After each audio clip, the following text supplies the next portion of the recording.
Ladies and gentlemen, welcome to Collected Works Bookstore. Welcome new friends, old friends, and wonderful global Santa Fe friends.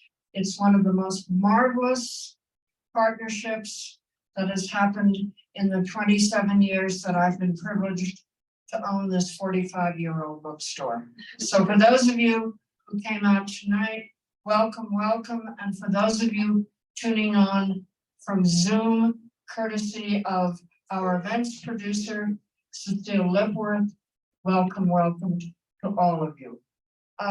We are excited tonight to be presenting a new book by Amb Asquino, who is the chairman of the board of Santa Fe Global, and we are delighted to be welcoming back again Jim Falk, which is the best thing that has happened to Collected Works Bookstore in many years.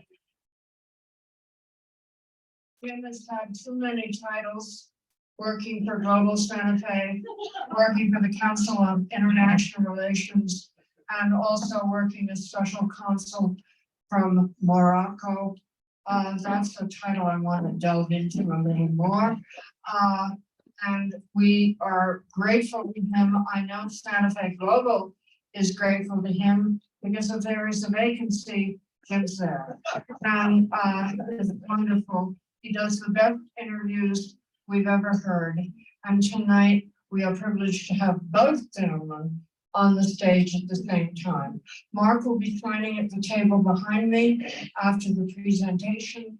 There will be a Q&A, and Cecile will monitor the questions both from here. Those of you who have filled up our store, we are grateful to you. And those of you on Zoom, you can put your questions there. We use the honor system here. It's an old-fashioned democracy here at Collected Works. We ask that you come to the front, tell Mark how wonderful he is, buy his book, and then please, please don't forget to pay. Joe and Danica are at the front counter. We're an independent bookstore. We badly need the money. So thank you all for coming. God bless you. Thank you so much. You are incredible. And there were lots of reasons Carol and I moved to Santa Fe, but right now, top of the list is Collected Works. So it's great to be here. Before I start, Jane, would you please stand up so everyone can see truly the person behind it? So, as many of you know, and Dorothy made good fun of it, over the last 18 months, I had the privilege of first knowing Mark as a friend, and then as a boss, not just once, but twice, when I stepped in as Global Santa Fe's director. And no more vacancies at Global Santa Fe. Let's hope that's the case. So, for those of you who know Mark, and many of you in this audience know him very well, when you pick up the book, when you buy the book, you'll say, "Golly, is that where it came from? That's where that personality came from?" Because this memoir really is a delightful and very candid insight into Mark. So, Ambassador Asquino, he retired in 2015 after a distinguished career with the Department of State that included assignments in Latin America, Central Asia, Europe, and lastly, Africa. And that was the country of Equatorial Guinea, which some of you will need to look on the map to see where it is, but a remarkable country that some people might say is one of the most corrupt countries in Africa, and we'll let Mark address that in a minute.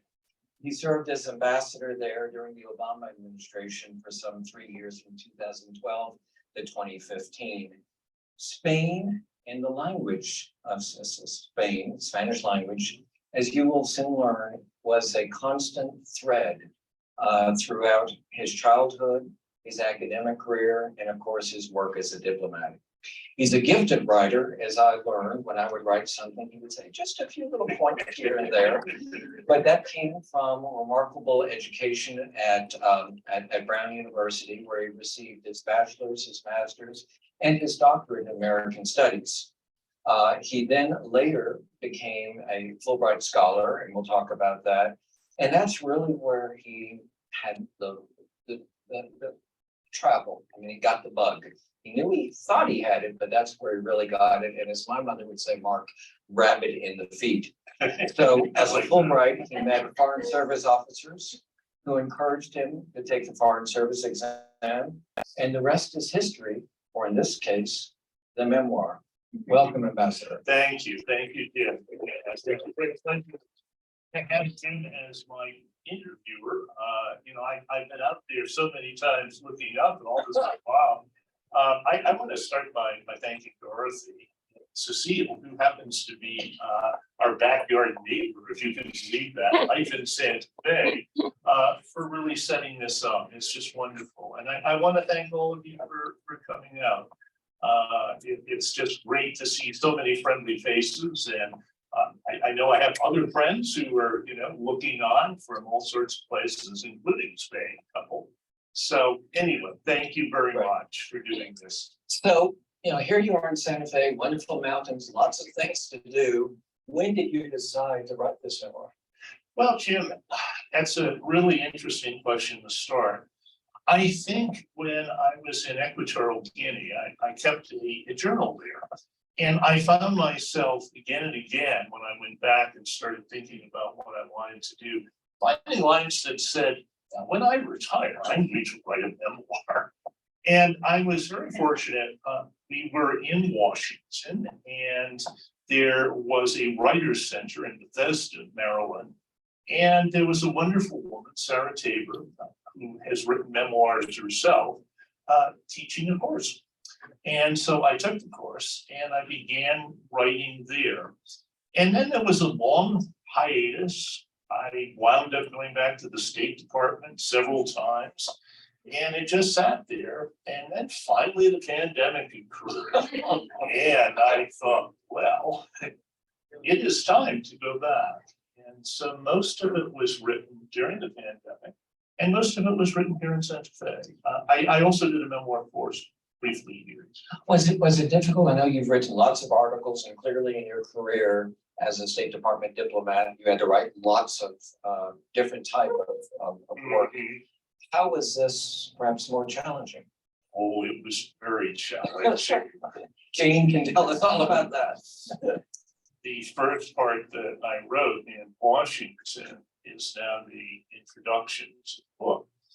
And I showed it to Jane, and Jane said, "Oh, this is wonderfully detailed." She said, "But it sounds just like a diplomatic cable." And she said, "Where are you? Where is your voice?" And that was the hardest thing. When you're a diplomat and you're writing memos and cables, you learn to pull yourself back. Maybe when you're an ambassador or someone senior at the State Department, you can write a comment at the very end. But it's very objective. It sort of sounds like a newspaper article most of the time. And so getting my voice was tremendously hard. And Jane was enormously helpful. She would look at it and say, "Yeah, okay, you got all the facts there, but where's the beef?" So family played a key role in this book. And as a young boy, you began to learn more about your family's background and the Spanish connection. Yeah. Tell us about this mystery. Well, I was 14 years old. I was living in East Providence, Rhode Island, which is a blue-collar working class suburb of Providence. And I was sitting out in what my mother called the breezeway. There was very little breeze there. And an only child, I had devoured the World Book. I was always fascinated by overseas places and thought, when am I going to get out of Rhode Island? And my mother told me a story that just absolutely floored me. She started talking about the family history, and I nodded. And then she said, "Well, I have to tell you something that is a family secret." And she said, "You had an uncle who fought in the Spanish Civil War, and he was the illegitimate son of grandma." Well, I'm sitting there at 14 going, wow, like, this is not Leave It to Beaver. And so she told me more and more about him, how growing up, she thought he was a cousin. My grandparents were very poor. My grandmother's brother was brought in with his two sons as a boarder. And my mother just thought that this other young fellow by the name of Charles Liu, as we pronounced it back then, rather than Charles Lee, was another cousin, was somehow related. And she said when she was about 15 or 16, he took her aside and said, I am going off to Spain to fight in the Spanish Civil War. And my mother said, why are you doing that? And he said, I want to do something noble in my life. And then he said, I have to tell you, I am not your cousin. I am your half brother. But I feel that Mom has never really accepted. And it's time for me to go off and do something that is important in my life. And I always remember my mother's last words about this. She said, kissed me and I never saw him again. He died in the Spanish Civil War, and his body was brought back to New York, and Grandma wouldn't go to his funeral, and this went on and on. Well, almost everything she told me was not true. He did not die in the Spanish Civil War. There was no funeral. He told me that my grandmother had done this terrible deception of my grandfather, that when she was pregnant, she was advised not to tell my grandfather. And so Charles was not born until after they were married. And this was I why. don't tell the whole story. Okay, but the long and the short of it, I started research. That was not true. Charles was a toddler. And Charles was not Charles. He gave me the wrong name, which is why I could never track him down. His name was Albert. And I did find that he was a volunteer in the Abraham Lincoln Brigade. And I have a picture. But there were two takeaways from this. My mother told me, never tell this story to anybody. And then I think the reason she told me the story was, don't go off and do something stupid like your Uncle Charles, because you wind up dead just like him. And it had just the opposite effect. I thought, wow, that is fascinating. Someone got out of here, went off to Spain, and something exciting. So there came the Fulbright. There came the Fulbright. Well, studying Spanish in high school and college, and then in graduate school, hearing about the Fulbright program, and I went off. I went to the Fulbright program in 1975, 1976, the last few months of the Franco government.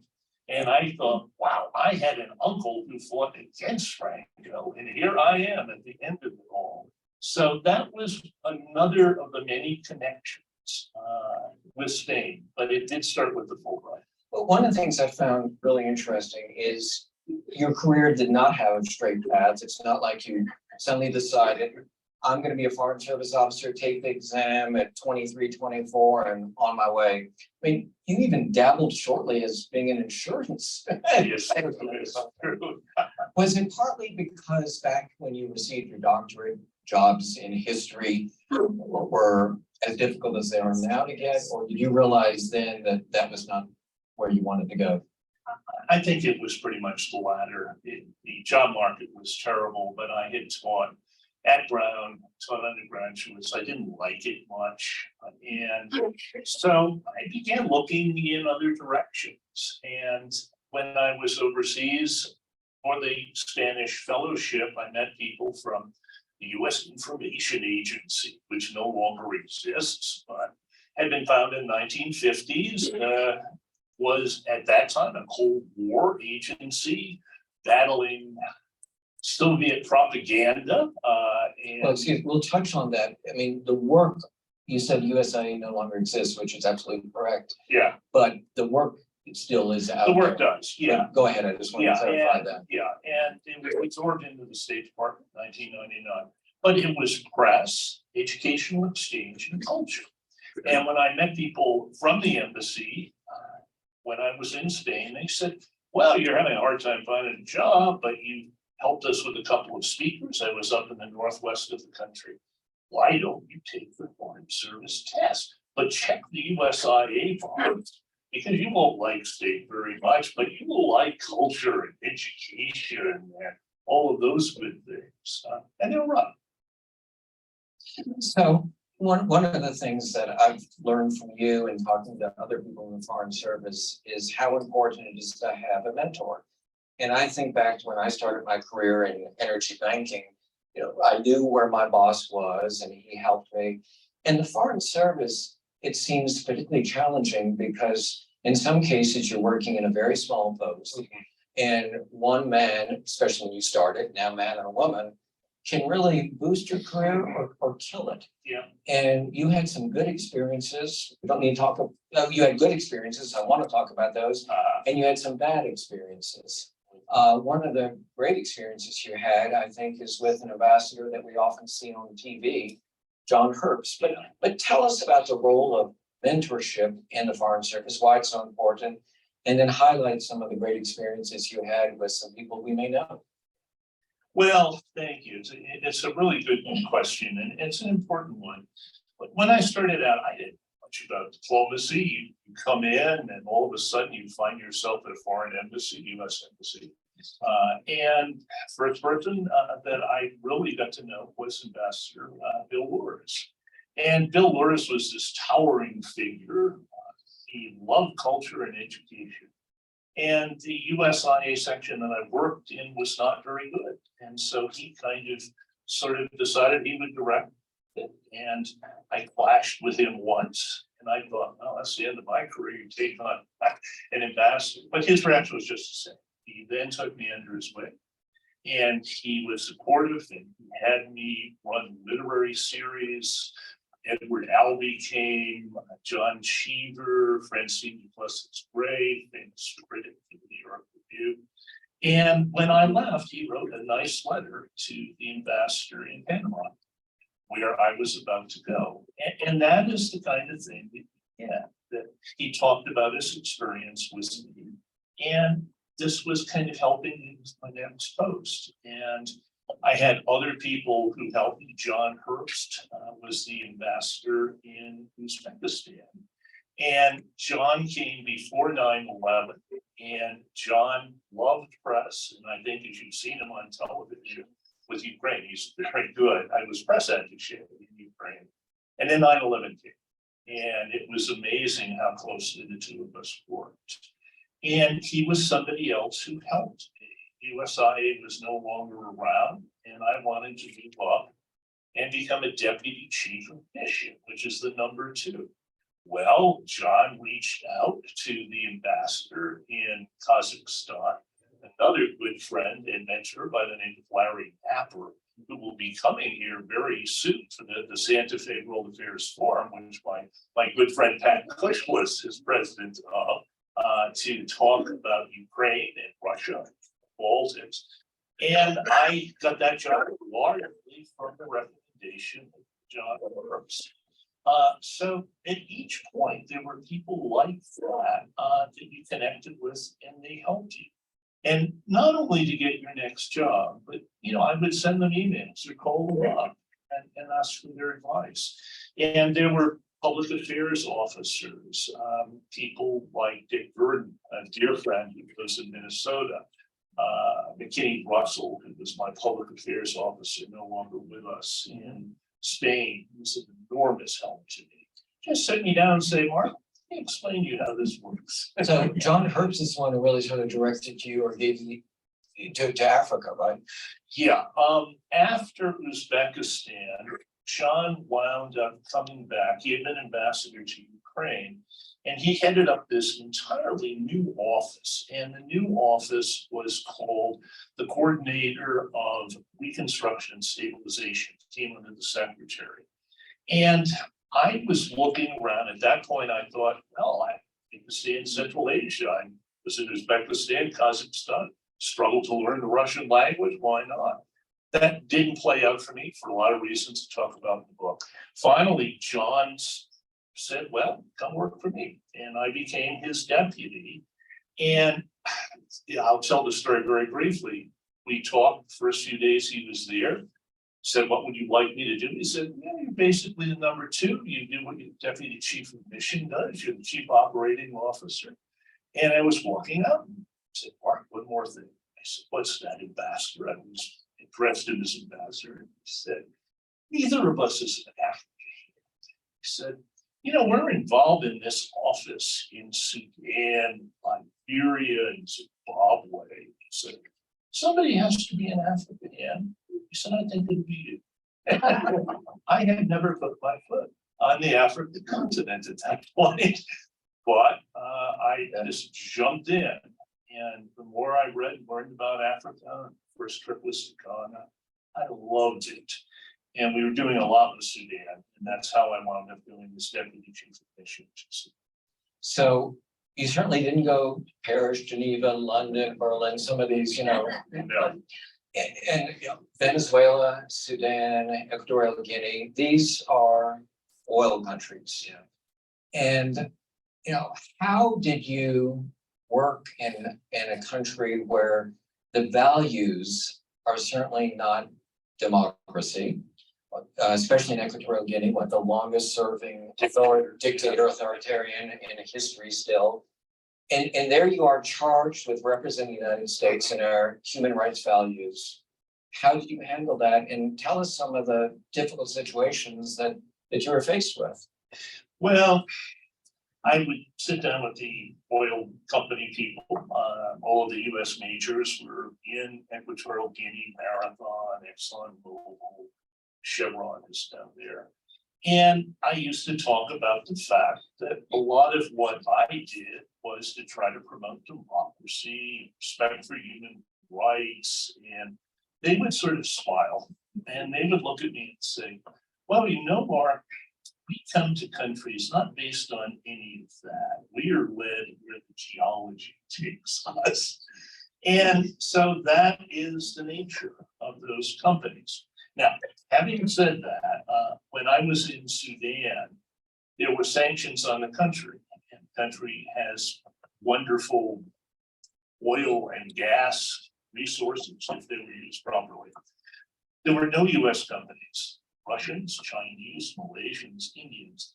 They didn't spend a cent on poor people in the country.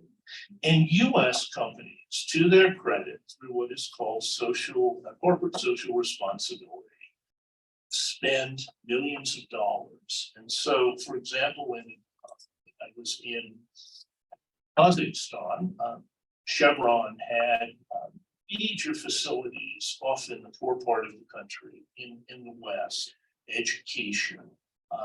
It's the same thing in Equatorial Guinea, good water provision, health, education, training. And US companies, unlike certainly the Chinese, also employ local people and provide them with training and educational opportunities. Because the more national employees they have, the better it is for them. They don't have to put them up in these big compounds with their family. So those aspects were very positive. I could never draw them into anything that vaguely sounded political, because they liked the situation they had in the country, getting along as long as the Minister of Hydrocarbons respected the sanctity of contracts, they were happy. So I came to like a number of them, but I realized that our priorities were very different. And I came to live with that. It was fine. They were unhappy sometimes when I pushed hard on human rights. They didn't like that. But on the other hand, that was my job. They were following the geology. I want to hear more about the special relationship that you built with human rights activists in Equatorial Guinea, Fabian News. Yeah, well, it was curious. Before I went out to Equatorial Guinea, every ambassador has something called a swearing in ceremony. And it's up on the 8th floor of the Department of State, and it's in the Benjamin Franklin room, and it's just absolutely grand.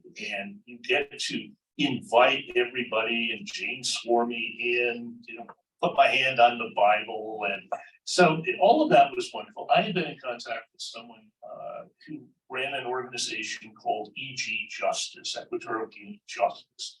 And he said, I'd love to come to your swearing in, and I'd love to bring the leading human rights advocate with me. And I said, okay, and this was Fabian Sway. And so I met him and we chatted. About 2 months after I got to Equatorial Guinea, Fabian was going to see someone who had been arrested and put in this terrible prison in Malabo, a Spanish era one called Black Beach. And he went in there, and as soon as he walked in to see his client, who had been accused of trying to stage a coup against the president, and anytime they wanted to roll anybody up, they accused him of trying to stage a coup. And as he was walking in, they grabbed him, they took his cell phone, everything else. They literally, as they used to do in Argentina, disappeared him. His family had no contact, and they contacted people at the prison. Well, we don't know where he is. Yeah, well, his card's right down in front. Well, we don't know where he went. So he was held incommunicado for 3 days. And because I knew Fabian, and I had an appointment with the Minister of National Security, a very, very scary man. And I was supposed to be going in just to get to know him. I mean, I was brand new. But I had something from Amnesty International on the disappearance of Fabian, written in English. And I sat down and did my niceties and said, I know usually that ambassadors don't bring up such cases, but I have to bring this to your attention. This man has disappeared, and your ministry controls the prison. And he scowled at me and he said, that's not true. And I said, you know, the worst thing, Mr. Minister, you just told me that you have children studying in college in Pennsylvania. And I have this piece of paper right here that identifies you as the one who kidnapped Fabian. And he just, I could tell he was getting furious. I thought, God, am I going to get out of this place alive? And so he said, is that in Spanish? Because he was pretending he had no English. And I said, no, Mr. Minister, I'm sorry, I just had it. He grabbed it. Of course, he read it in English. He slammed it down and he said, this is about me. You know, this is untrue. And I said, oh, this is terrible because your children may hear about this. And he said, what do you think I should do? I said, well, investigate it. Find out what happened, you know. And well, I knew nothing about this. And my ministry has nothing to do with this. I will look into this. So I left, and about 2 hours later, I got a call from him. He said, Mr. Ambassador, he said, you were right. He said, they were in that prison. And I said, well, this man, and he had several companions. And I said, well, what are you going to do? He said, well, I have taken them out of the prison, he said, and I have put them in the detention center in the basement of my ministry, which everybody referred to in Equatorial Guinea as Guantanamo. If you would sense what a nice place it was. But anyway, long and short of it, I then said, well, I think you should let his lawyer come see him and the others, and I think family members should come. So it was a long turn and twist. I talk about it. I was finally able to get him released and the others. And we're going to take a 10-second break to ask you to lower the bolo or raise your microphone so it's not hitting. There we go. And so let me read this quote that was from the book and sort of set the stage. I think you have, but tell us a bit more about it. You said to the minister, what I can assure you is that a representative of the United States, I will speak out on human rights and other issues whenever necessary to support my country's foreign policy priorities. Yeah, and they didn't like that at all. I was called in by the foreign minister after this episode with the Minister of National Security, and he said, well, if you have a problem on human rights and democracy, you come to me. You don't go to the Minister of National Security. I said, well, this was a courtesy call. And then I told him that, and he was furious. And he said, you know, we had an ambassador here back in the 90s by the name of John Bennett. He said, and we wouldn't want happen to you what happened to you.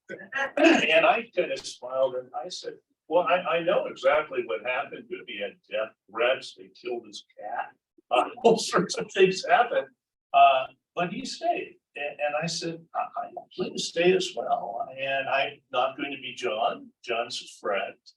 But I am ambassador here for the Obama administration.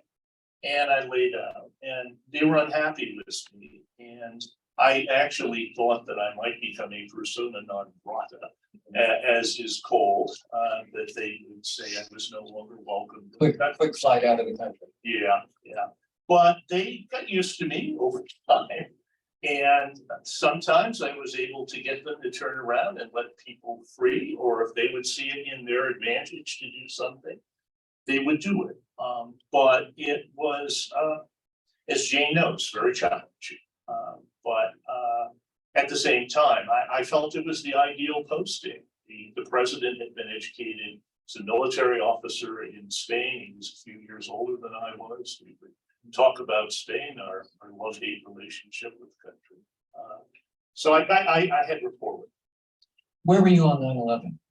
I was in Uzbekistan on 9/11, and I was with a bunch of young people who come back from the United States in a program called Future Leaders Exchange, FLEX. And these young people had spent a year at a US high school. One of them, in fact, had been in Albuquerque. And it was just wonderful to have these kids. Jane and I were talking with them about their experience. We were in a hotel, and someone came in and said, excuse me, Mr. Bass, you have to come out. So I went out and I saw the first plane crashing to the tower. And that I had to go back and talk to the young people. And many of them began to cry. It was just one of the most moving things. And Jane went back home and I went to the embassy and we had what's called an emergency action committee meeting. But in the days that followed, we were in a neighborhood that had a lot of ethnic Uzbeks, and most of them didn't speak Russian, speak a few words of English. But when Jane and I would see them, they would bow their heads, put their hand over their heart. And neither of us has ever forgotten. They felt so badly what had happened. The embassy was piled high with flowers within an hour afterwards. And, that gave you a sense of being overseas and sometimes feeling alone.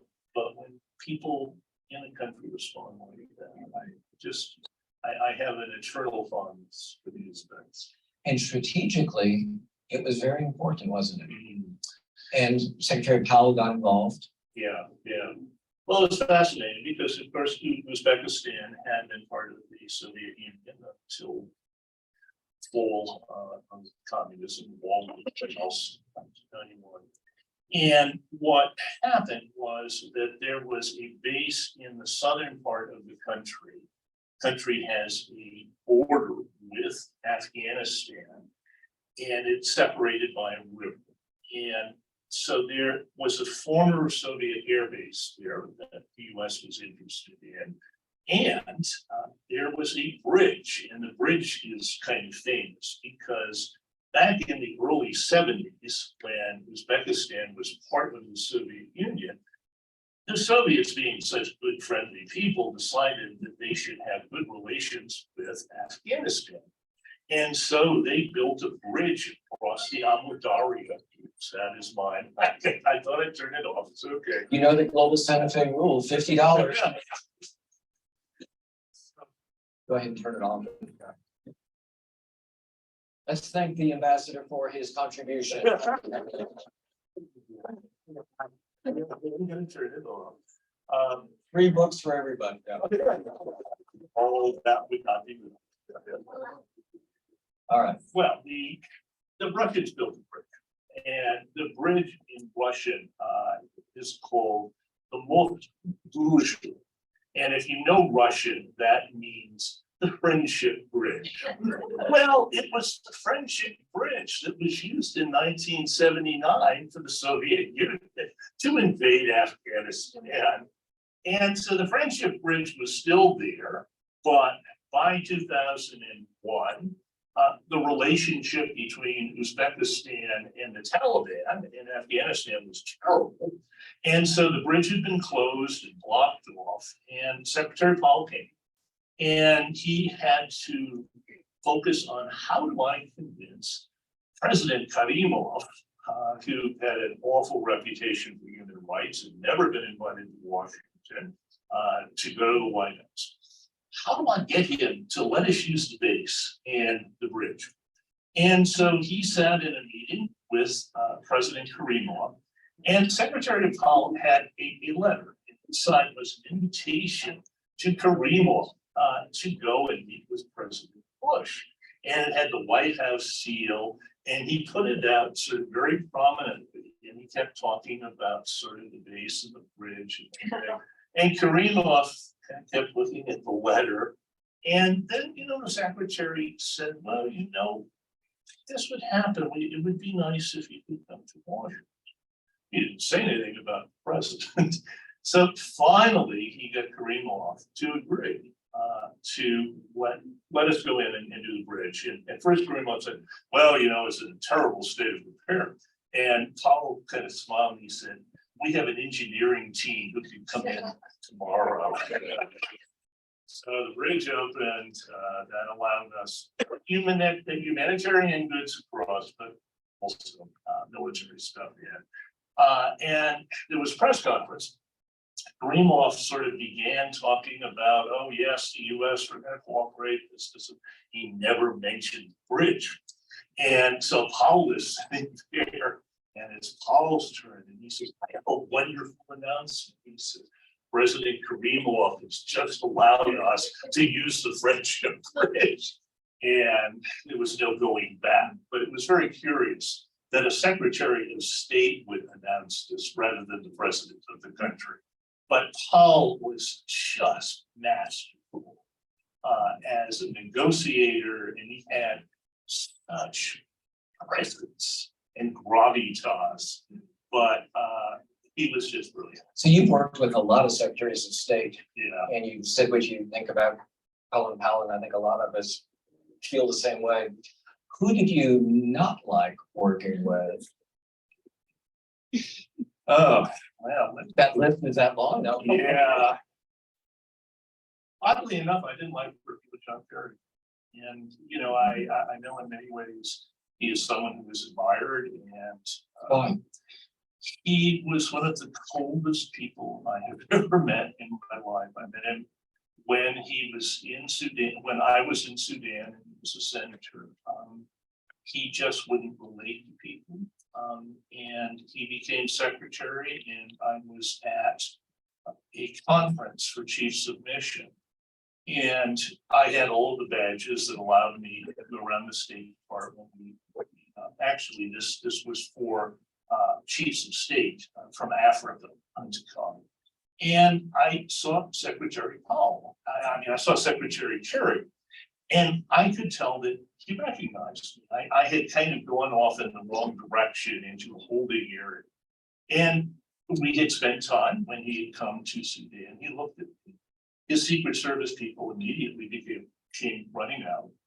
And the secretary might have said, oh no, that's one of my ambassadors. Let me say hello. And he just looked at me, could have frozen. I interviewed him a few years ago when I was sitting on stage like this. Yeah. And as he was talking, I thought, now I know Yeah. why you weren't successful. I mean, brilliant, very smart Absolutely. man, but he just didn't have that connection. Yeah. So, who'd you like? Or who did you like, and who had the most respect within the building? People loved George Shultz. George Shultz was warm, he was engaging, he cared about people. And when there were follow-ups, George Shultz did not jump up and down and be nasty. When I was in Madrid, George Shultz came for a visit, and I was a fairly low-ranking officer. George Shultz and his wife were going to go to the Prado. And there is sort of a grand name door in Prado. And that was where he was going to be left, where he could walk in and be greeted. But somebody screwed it up. And they left Schultz and his wife at the wrong door. And the two of them just very calmly, just their security people walked around the corner and went in. Well, with a lot of people, I mean, heads would have rolled, but Schultz just took it in. Yeah, there was another post on that tour, and somebody screwed up in the press office, and they put the visit of Secretary of State Charles Schultz.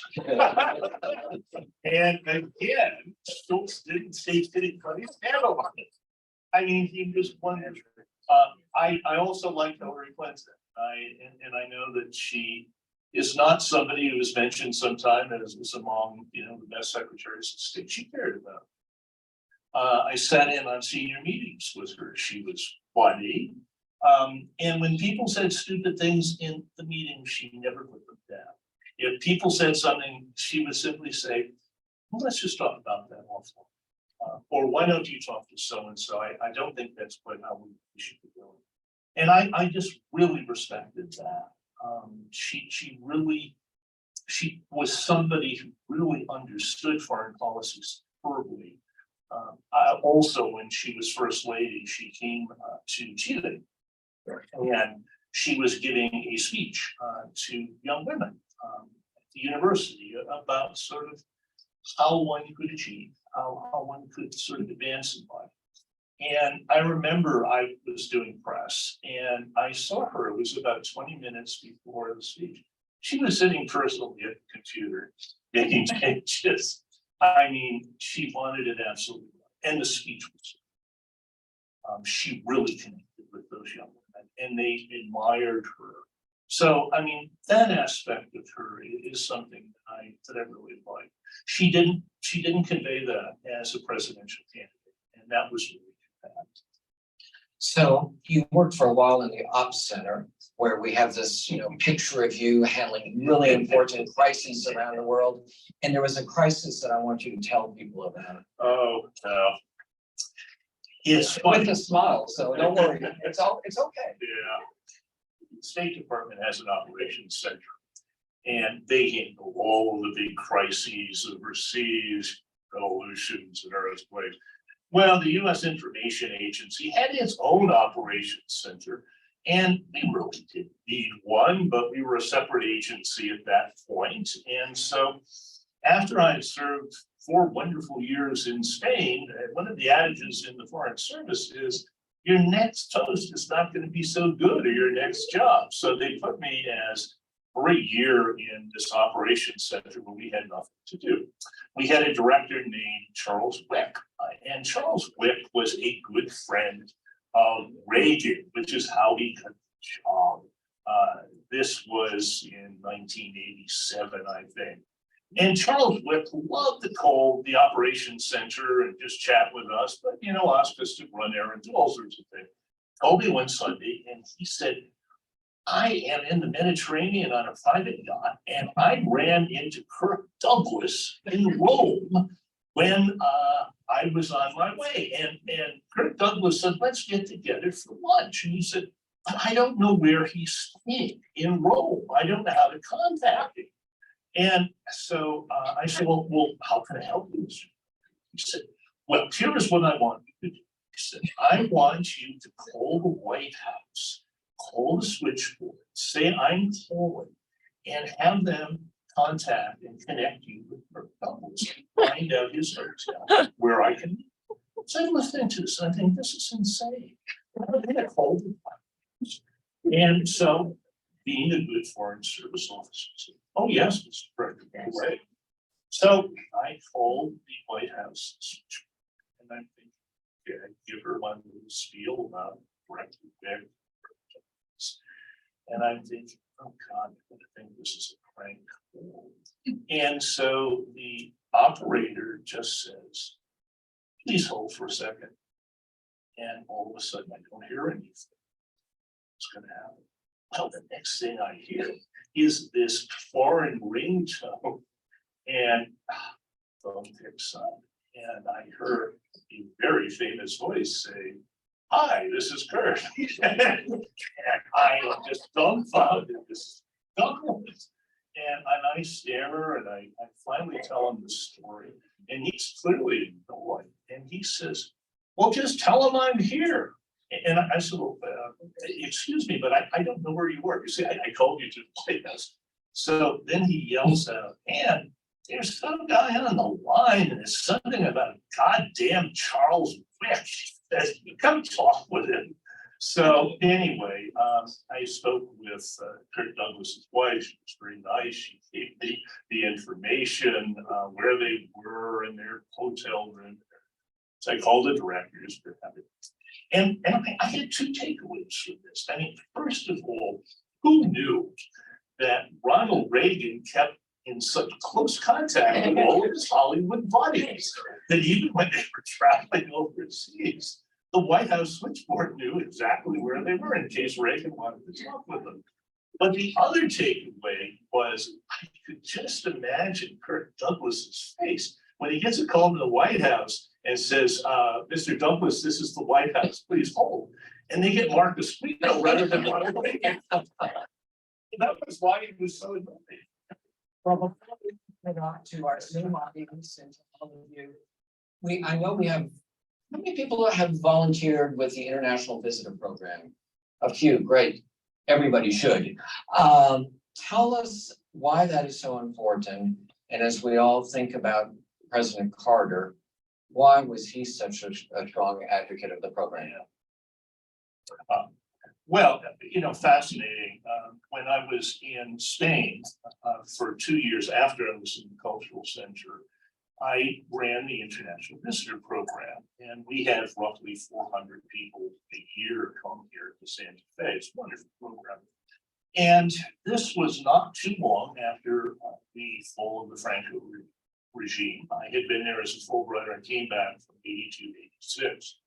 And in 1984, we were sending a group of young socialists they were in the parliament, to the United States. And they really wondered about whether we were trying to propagandize and do all sorts of things. And I assured them not. Ambassador Tom Enders also did. And one of them said, well, okay, you want to go see Jimmy Carter. And I'm thinking, well, this is not the sort of thing I could do.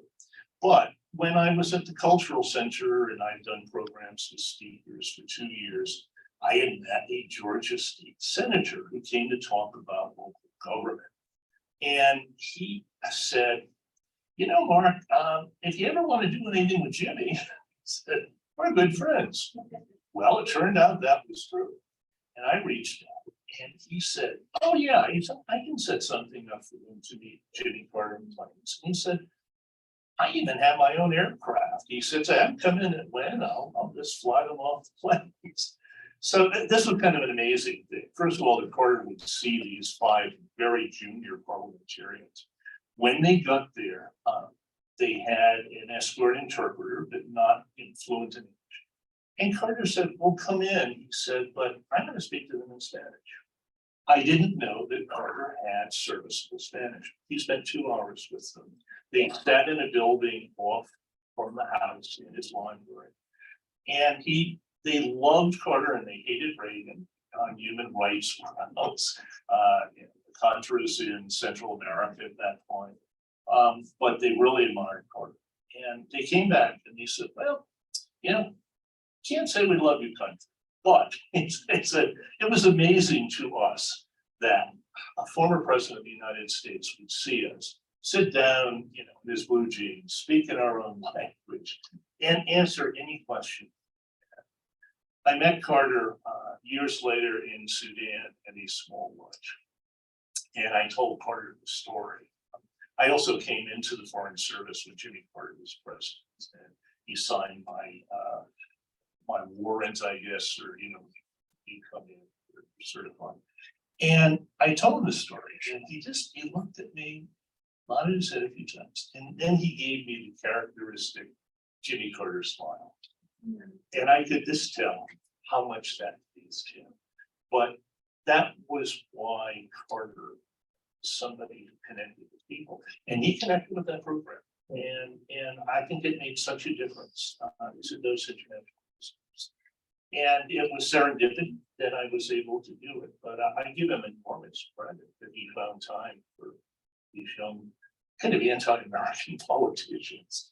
And let me just add that George H.W. Bush, after he left the White House in Houston, was incredibly supportive of the International Visitor Program Yeah. too. Yeah, So let's hear from you. yeah, please. Give him some tough questions. Maybe while people are thinking there, Yeah, I what have do a you have? question from him. This is from Bill Wendland. Uh-huh. He said he's an old amigo of yours Oh. in DC.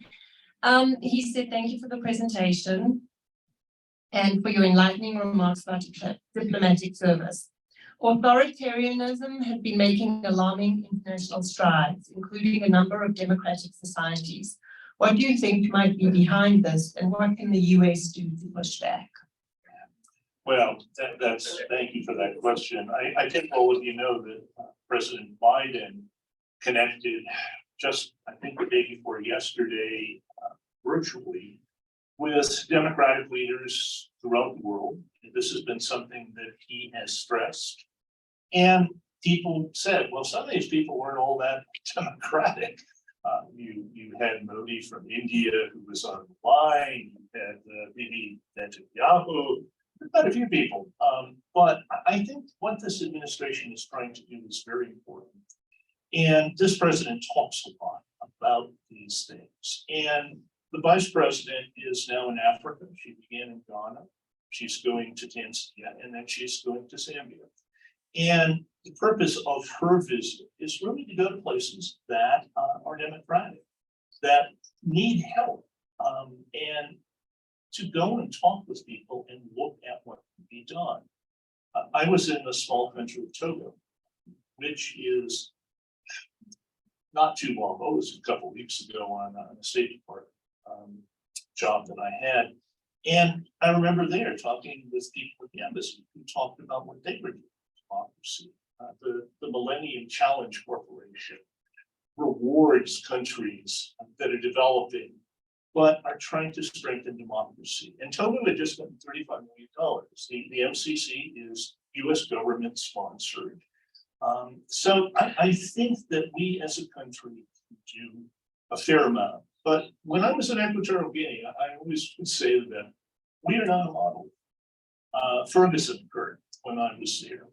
And the first thing I said to them is, I'm sure you saw this. It was horrible what happened in Ferguson. And we have a long way to go in terms of our race relations.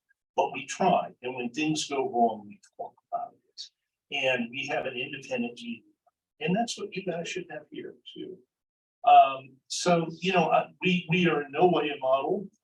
And, you know, today is a historic day. It's the first time that a US president has been indicted. And we will see how that goes. But we share this and we admit our faults and we try to encourage others to help them. And I think that's what. Cecile, do we have other calls? Not on Zoom. So let's hear from the audience. Yes, sir. Yeah, hi. Good to see you again, Mark. Yeah, sure. Hold up the mic. I was not public affairs. I was political economics. Right. But anyway, at any rate, I want to loop your response just now back to 5 minutes ago when you were talking about the International Visitors Program. I mean, when people come to the United States, whether they're elementary school teachers, librarians, medical researchers, whatever they are, they get a tour of 5 or 6 countries. They talk to locals. They see us warts and all. Yeah. I don't know of any country that does the warts and all. Yeah. Like we do. I agree with that. And a personal point, I had how many tours in Africa? 5 or 6, Right. whatever it was, southwest, east. Yeah. At any rate, I don't know how many, I wish I had kept track, how many people I met at various levels of government and in institutions, academic and otherwise, who had been on a foreign, a visitor program. Yeah. And some of them had very mixed feelings about us. Some of them had their mind changed, not directly, indirectly. But it's really good stuff. And thanks for you guys for doing that. Well, thank you. James had a very distinguished foreign service career, and in addition to Africa, he did spend some time in Rome, as I remember. Oh, yes. But Well, tell us some of the people who have gone through the International Visitor Leader Program. oh God, I am thinking. Margaret Thatcher. Yeah, she started Anwar this down, Anwar Sadat. Sadat. And if I just learned, 2 weeks ago, there was a friend that was visiting. And he's a high school, just retired as a high school teacher in Dallas. And he told me that Navalny had been an international visitor Wow. in Dallas. I did not know. He doesn't have a picture. Yeah. Isn't that amazing? But I do have a funny story. After I retired from foreign service, I went to the small Indian Ocean country of Mauritius, which is a wonderful place. I was the acting ambassador there for 10 weeks, and I had to take forward a policy that I found challenging on Diego Garcia, which is a base that on paper is owned and controlled by the British, but the US has major assets there. It's a change in US policy in terms of leaving moorings of the British. It is on an archipelago that the country claims. And I was at a lunch and I knew that they were not happy with the message that I had brought.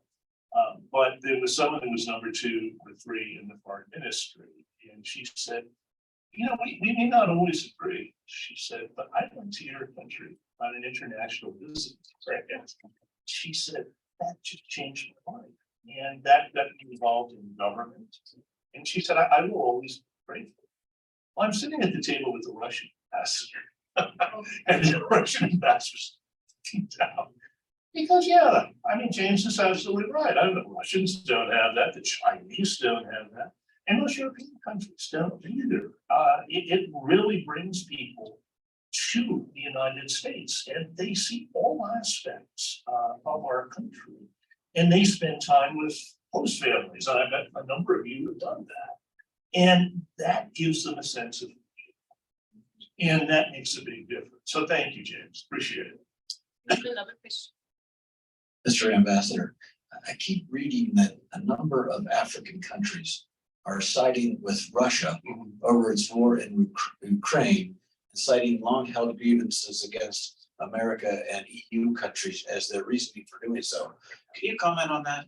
Well, the Russians have certainly cultivated the Africans. They don't have a ton of money, unlike the Chinese, but they do have conferences every several years in Moscow. They're having one, I think, in Sochi next fall. And they, for autocratic countries, say, we're never going to criticize you. We're not like the United States. If we give you assistance, there are nothing attached to that. And so they, in many ways, seem or more appealing to a lot of those governments. It is disappointing, I think, because what I find when you talk to African leaders, and James knows this, they always talk about sovereignty, about respect for national sovereignty. And yet, here they are not saying a word about Ukraine and total violation of sovereignty. So there is a total paradox in their support for Russia. But Russia indeed tries as hard as they can. Chinese come with far more. The same, we're not going to criticize you ever, but then, hey, here's $2 billion, in loans. Now, there are strings attached to that, but the Chinese have run circles around us, particularly in public diplomacy. What USIA used to do, we still do with state, opening the cultural centers, the Confucius centers that teach Chinese, send people to China. They've done a much better job, and we need to do better. And I'll just say, for South Africa, Russia trained the armed forces of the ANC during apartheid. Yeah, and that is the. So they were very loyal Yeah. to Russia because a lot of the ANC members went to Russia during Yeah, that's a good point, Cecile, that there is that connection between parties that were Marxists. And I think I saw a question in the back of the room, did I? I did not. Oh, I yeah, got it. I- Way back there. Right in the back. Mr. Massady, I don't know if your time in Uzbekistan overlapped with Craig Murray. He was the British ambassador. Oh, who yes. who got into the Yes, sting yes. and got recalled. I don't know whether that impacted your work or what you thought about that. Well, he was something of a free spirit, shall we say, as British ambassador. He detested John Herbst, who was my ambassador. And Herbst is a straight shooter, if you've ever met him. He has come to Santa Fe for the World Affairs Forum not too long ago. And he just decided that he would do everything he could to attack Herbst. And this is very uncommon for a British ambassador and for a US ambassador. Usually, you know, it's hands across the border and everything else. But I think he wrote a book and he had all of this gossip about, you know, what was going on. And as I recall, he was involved with women and everything. He finally got pulled. But he was someone that was uncharacteristic. I mean, when I was in Mauritius, the ambassador there and I worked very closely.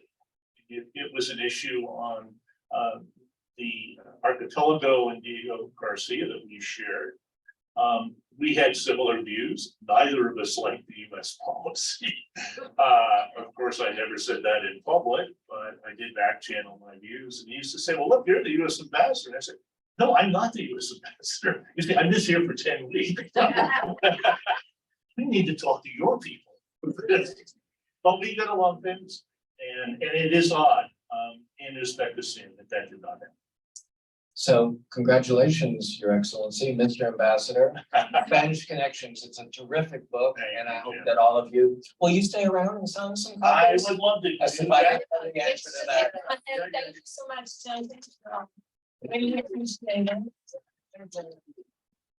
And just to remind you, if you're not on Collected Books' mailing list, to sign up at the front. We have a full schedule in April, and then May, we're going into a couple of the first few weeks of May in store, and then moving into the Santa Fe International Literary Festival, which I hope many of you will be joining us for.